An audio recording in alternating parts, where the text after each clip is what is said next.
আসসালামু আলাইকুম। তোমরা সবাই কেমন আছো? আমার এটা প্রথম ব্লগ। তো ফ্রেন্ডস, এখন আমি দেখাবো আমাদের ছাদ থেকে পুরো গ্রামটা। আমাদের চারপাশটাই খুব সবুজ, আমাদের অনেক গাছ আছে। দেখো ফ্রেন্ডস,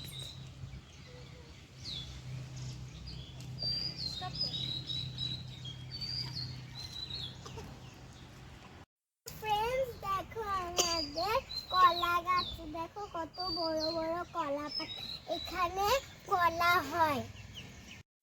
তো ফ্রেন্ডস, ওই দেখো আমাদের লেবু গাছ, সুপারি গাছ, ওইদিকে আরেকটা কলা গাছ আছে, পেয়ারা গাছ আছে। তো তোমাদের সাথে পরের ব্লগে দেখা হবে। এখান থেকেই শেষ করলাম। Tata tata.